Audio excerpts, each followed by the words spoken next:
hurdalaanta waxa weeyaan 6 iyo 10 cudur bay keentaa qof fiirsada hurdalaanta khatar badan bay maartay caafimaad ku tahay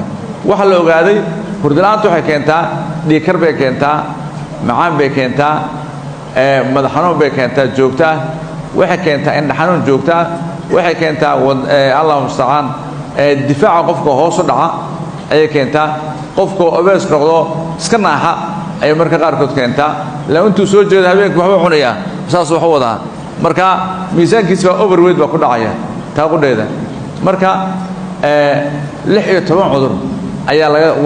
waaliba laga qaadaa mootul qofla laga qaadaa waa soo jeedka fara badan marka taana bal hal iska ilaaliyo waa arteen dad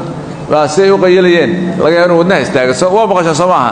oo soo qayilayeen laba habeen la dhowr habeen buu soo jeedaya waxa weeyaan ama waalaya ama wadnaha istaagaya marka hurdalaantu dhibkaas